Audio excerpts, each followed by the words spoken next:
Hello everyone, my name is Boulevard. This is Tournament Tactician, the premier tournament tier list for Legends of Runeterra, and there's a big tournament tomorrow. Mastering Runeterra is turning a year old, and so they're putting on a $1,000 tournament for their subscribers. I think it's like a $5 or $7 monthly subscription or something like that to the website, and that'll get you entry into the tournament. You can use code MAJINBAY for 10% off. I'll have a sign-up link in the description below, just in case you want to get in some practice, as patch 3.16 has done quite a bit to shake up the meta. When we look at Tier 1, now I want to preface this by saying that I'm going to try to keep things kind of light in this tournament tactician. I don't want to oversell you in any particular direction while the meta is still volatile, but I do want to tell you the direction that I think it is headed in. And we'll check back on Wednesday when I do the preseasonal tournament tactician, but for now, I'm kind of going to focus on where things are and where I think they're going to head without really being like, okay, this is definitely going to happen kind of thing. So, speaking of things that are definitely going to happen, TF Nami is definitely the best deck in the game. That's not really up for debate. And while on ladder, you get to hog the Lee Sin and the Twisted Fate all in one deck, in tournament, you are probably going to have to make some considerations, given that some of the other best decks in the game want that Lee Sin or that Twisted Fate to themselves as well. Now, if you really wanted to run all three of these decks in the same lineup, I think that is possible by putting the Twisted Fate in the Swain deck and then putting like Fizz in Nami, solely because I think Nami is going to be the most banned deck if you are playing it in a lineup, and I think that players aren't really going to look at the Fizz and go, okay, well, this version of Nami's not an issue. I can go ahead and just leave that one open, and then end up, just kind of folding to the Nami or the Fleet Admiral Shelley or anything like that. The other option that you have is Swain is still in its very early stages of experimentation. While the lists that we currently see taking over ladder are all Bilgewater, we have seen a little bit of promise from both Caitlyn Swain, which is built over in Zon, and Teemo Swain, which is Bandle City. And of course, that Teemo could turn into Gnar. We'll kind of see where things end up, how mid-range the meta is, whether or not we feel like we need this elusive one-drop, what kind of things Teemo's contributing to the deck and all that. But I do want to speak on Bandle City as a whole and say that, if you can find, take the TF out of Swain and let's say Teemo Swain and then Twisted Fate Nami and Akshan Lee Sin, that's a pretty solid lineup. And Minimorph is really back on the rise, partially because we are in this Ionia champion-dominated meta, so Minimorph gets around to Nai or Homecoming or any of these other fast speed removal spells by just, okay, your Nami is a 3/3, your Akshan is a 3/3, whatever. And that's one of the reasons that Nora Shadow Isle has stuck around in prevalence, while things like Nasus and Red Gwen and Viego, these other hate spike decks, are suffering more from the nerf. And the Shadow Isle mid-range style decks like Nasus, Viego, Red Gwen, they weren't doing as well even before the patch dropped, so the hate spike nerf really just kind of compounding that. It's been a while since Nasus has been near the top of the leaderboard, at least in a big way, especially as we've started to refine these Twisted Fate Nami Lee Sin lists. So I think Minimorph doing a lot of heavy lifting for Nora, and Control just looking better and better right now, at least when we look towards Shadow Isle, but we'll get into that in a second. For now, I just do want to say that keep your mind open about Swain. I think that Bandle City very well has some high potential to get back into this. It was, TF Swain sort of got pushed to the side for Bandle City Swain a little bit earlier on. People are still figuring out the list, but ultimately I would not be surprised to see Bandle City Swain be the predominant region combination come seasonal time, though it is possible that that is just not the case and it's just another Bilgewater deck. But I would imagine that this is kind of where the speculation comes in, right? I imagine that Swain is going to lean more towards Bandle City as we get closer to the seasonal, just because Minimorph seems very prevalent in the meta right now, very good, especially if you are expecting Swain mirrors. If Bandle City Swain can beat Bilgewater Swain, which if I remember correctly, it generally does, then that is something you really want to look into, because I don't think Swain is completely disappearing before the seasonal. I think its win rate and play rate are just absurdly high right now. It's like a 57% win rate for the most played deck in the game right now, and that is not on accident. So we'll kind of keep track of that, and I'll have a better idea on where everybody stands on Swain come Wednesday. Now, other decks that have started to pop up as a result of the patch include Fiora Pantheon. Obviously Fiora got this buff. She's now a 4-mana 4/4, and there have been a couple of different Fiora lists that have popped up. Fiora Pantheon is the one that I'm highlighting because it was the one with the highest win rate out of all of them. None have a particularly high play rate. And I also wanted to take this opportunity to talk about just the Demacia Targon regional combination. I think you're really going to get squeezed on regions and champions come this seasonal, more so than you generally do in the past. So when Ionia and Eye of the Dragon tends to be good, then scouts can come out to sort of target that, right? Because they don't have good backline access. My Misfortune is going to stick. It is probably going to level unless you use a Homecoming on it, which is really tempo awkward for the Ionia deck a lot of the time. If I draw the MF, I just kind of blow through Eye of the Dragon. It makes it a lot harder to keep your board intact. There's challengers to actually deal with the Eyes or the Namis or the Elusives or what have you. Sharp Sight, all this crazy stuff. Demacia definitely posed to be in a good position should we continue down this Ionia-dominated meta, which is also still up in question because Ezreal Kennen was basically removed, and the ideal version of TF Nami does want to run Lee Sin as well, so maybe you don't even end up on this Akshan Lee Sin list, and you just end up on like TF Nami as your only Ionia deck. That is certainly something that is on the table come seasonal time, but there are a lot of Demacia Targon decks that are popping up. We have Fiora Pantheon, we have Poppy Taric, and we have Leona Aurelian Soul as sort of the best Leona deck that we've seen. Those stats currently not really favoring Leona A-Soul over something like Fiora Pantheon, so if you did have to pick a Demacia Bilgewater or a Demacia Targon mid-range deck to go for, Fiora Pantheon is what the stats are currently leaning towards, but it's only been a couple of days. We'll see where it ends up. I'm not really particularly leaning in any one direction about like, okay, yeah, I think the stats are wrong. Daybreak's a lot better. Not really leaning in that direction or anything. One thing I did want to highlight, though, is this Lulu Poppy list that popped up a little while ago. It's Bandle City Demacia. And if you do end up going, hard on the rally strategy, you want to run triple Demacia, I think you might have to look at this Lulu Poppy list because Poppy Taric is in such a contested region combination that if you can put the Poppy with, Bandle City and then put, your Misfortune and Quinn in the Bilgewater, and then you have Demacia Targon on like Fiora Pantheon, that's probably going to feel a lot better. So this is just something that I want players to kind of keep in the back of their mind.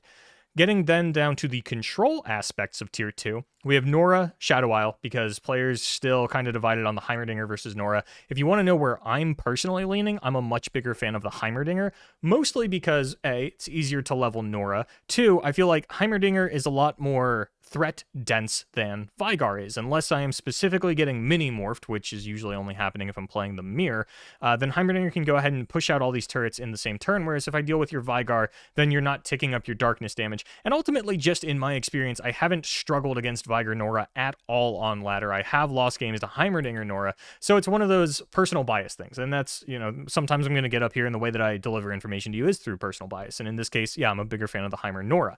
Sneezy Biggle Dust is more or less out regardless of which version you are playing. That's just something I wanted to highlight because initially Heimer Nora didn't have it. Majin Bay put it in. I was a big fan of it. Now I've seen people replace it with the 7 mana spell again, which given the meta that we have fallen into, I think is a better win condition. Darkness, a deck that I'm still big on, and I do just really like Vigar Senna traditional Darkness over the Vigar Nora. I haven't really figured out which matchups you care more about the board flood that Nora offers as opposed to the tools of darkness. And I think with Pirates going to the wayside and these other go-wide decks sort of out of the way, maybe Vigar Nora falls off, or maybe Vigar Nora is the expected adaptation here, as it'll deal with Demacia a little bit better because Nora decks are pretty good at, sort of gumming up the board, whereas Darkness, historically, very poor Scouts matchup. So just one of those things we're going to keep an eye on. And of course, 4LW dropped the bomb of a revival of Spooky Karma just yesterday. A lot of players buzzing about it, talking about it. So I went to our resident Spooky Karma expert, Random 7HS, and I said, hey, is this real? He said, yes, that's good enough for me. So Spooky Karma's on the tier list. Obviously, this is going to do pretty well against Swain and, these other Shadow Isle decks. Like, Nora decks, for me, feel like they're light control decks, where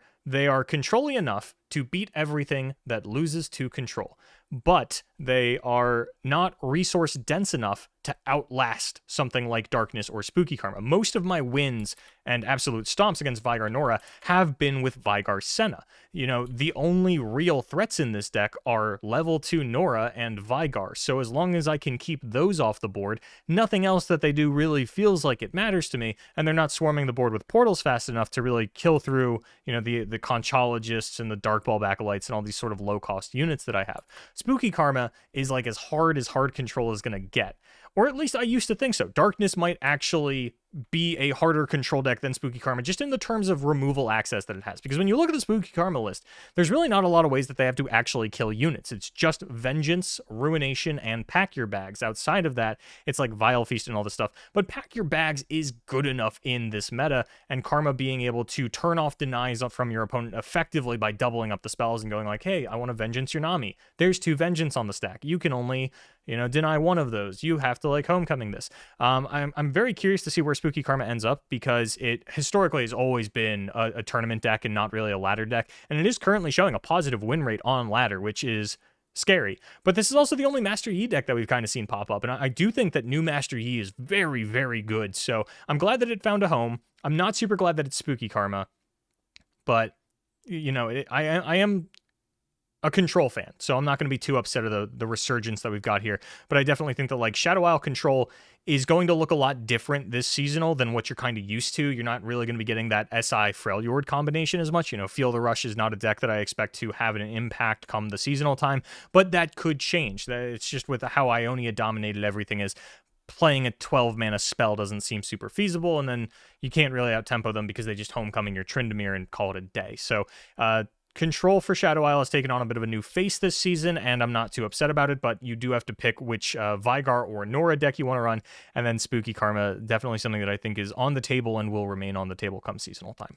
So then when we get down into Tier 3, one of the questions we have to ask ourselves is where are all of these Hate Spike decks ending up? The Nasus, the Red Gwen, the Viego, because these decks weren't doing particularly well even before the nerfs happened, and I am even more worried for their position now, especially something like Viego that got a cost increase to one of the titular champions. Red Gwen got an additional cost on the Harrowing. I'm really not confident in the sort of proactive, more mid-rangey style of Shadow Isle decks. I think that the pseudo-control decks like Darkness and Spooky Karma and the Nora packages are going to be doing a little bit better, and we might even see a resurgence of like Jace Heimerdinger alongside like a Nora Vygar or something along those lines, right? It's not totally out of the question because the Jace Heimer decks were Piltover's on Shadow Isle. This is Bandle City Shadow Isle. Victor Lee, another deck that I'm kind of curious as to how the shape of this is going to end up looking come seasonal time, because this has kind of fallen off a cliff as well, but, some players wanted to play it like Lee Karma or like Victor Karma. Maybe Master Yi has a spot in the deck now, as Spooky Karma is currently the only thing claiming Master Yi, so a little bit of wiggle room there.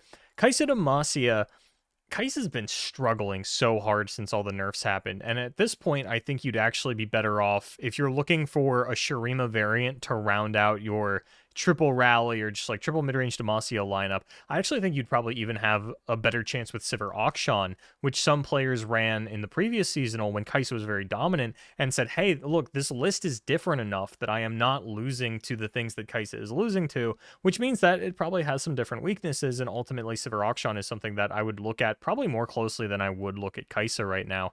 And then, Plunder, never really done super well in an Ionia-focused meta, but it is on ladder beating things, so it's got to be beating something, right? Timelines, you can now notify the timelines, but again, there's not as many Ionia decks as there used to be because we are homogenizing all of them into one Nami TF Lee Sin Abomination, as well as the fact that Ken and Ezreal was just effectively removed from the game. You're not going to see as many triple Ionia lineups as you might have, last week, so maybe the notify on a timeline thing doesn't even really matter, especially because that was an interaction that only mattered in games where you timelined turn 1, right? You don't open it every game. Sometimes you have to draw it a little bit later on, see where that takes you. Gwen Sejuani has quietly been sitting at like a 55% win rate for 3 weeks, and it's just a straightforward sort of mid-range deck, a rather honest one at that. Battle Fury is the top end. Some people run like a one of Harrowing or like a one of Atrocity, but just something I kind of want to highlight as, a good deck. Not anything crazy, nothing super flashy, not super big on it in any way, just something I kind of wanted to highlight. Leona Aurelion Sol and the Daybreak package in general, I am worried is just going to be the bottom half of the Demacia Targon. You're still going to see people top with it because they have their preference for this flavor of Demacia Targon, but ultimately I think you'd be better off with a different champion combination, a different strategy if you are going to take up this rather popular region combination. And then, of the Shadow Isle decks that got hit, the Nasus, the Viego, the Red Gwen is definitely the one that I have the most hope for, because, yeah, Harrowing getting hit kind of sucks, but I don't think you were Harrowing on 6 that often in Red Gwen, and I don't think you were doing a whole lot with the leftover mana either. There were a lot of situations where, like, I'd come down to, like, Exactzi's mana where I'm like, oh, well, like, I can Harrowing, and then, like, I can Midnight Raider one of the Minotaurs and then play the Ephemeral Minotaur. Not going to be able to do anything like that anymore, but ultimately I thought this deck was solid enough that this shouldn't have been as big of a setback as it was, but I might be overvaluing the deck in a situation like that, but ultimately it is the one that I have the most hope for out of all of these other Shadow Isle decks that kind of got moved to the wayside. Now, that is the end of the tier list because, as you can tell, my border is gone because something happened the first time I shot this, and then I tried to reshoot it, and something happened again, so we'll see if something happens again this time around. But I did want to say, good luck in the Mastering Runeterra event tomorrow if you do choose to play. Again, I will have a link in the description below. On Wednesday of next week, I will have the pre-seasonal tournament Tactician, and then I'm thinking that on Thursday or Friday, I might have a part 2 of that, just because things change very quickly when we only have a 10-day turnaround from the seasonal to, or from the patch to the seasonal, and I felt like for the Forces from Beyond seasonal, there were a lot of like impactful changes from Wednesday to Friday that weren't reflected in the tournament Tactician. So I'd like to be able to give you a majority of the information and then just check back a couple days later to be like, hey, here are the minute changes, the things that will, sort of change the lineup composition of some players. Here's like this new deck that just came out, because there will almost certainly be a new deck that pops up this weekend or like Monday or Tuesday of next week. That final hour dark horse that we always tend to get. I'm excited to see what it is this time around, kind of taking bets on what champion it's going to be. But if I were playing this weekend, I would be on Nami Lee Sin, Twisted Fate Swain, a standard Bilgewater version. I'm not big on the Katarina just because when I run 3-2-1 champion splits, it's because I'm not a fan of my champion spells. And Twisted Fate's pick a card, in my opinion, is still just one of the best champion spells in the game. So I'm more than happy to draw as many Twisted Fate as the deck wants to give me. And then for the last deck, I'd actually be on Spooky Karma. Darkness is a deck that I'm comfortable with. I don't really need to know how it plays in the tournament sphere. Spooky Karma is something I'm interested to test against a wider field. And so that is just something that I would like to get some reps on. And then, I'd mentioned, is Swain headed towards Bilgewater, or Bandle City rather? I'd play a standard Bilgewater version this weekend, and then next week on ladder, I'd start to test a more Bandle City experimental version. But that's kind of what I would be doing.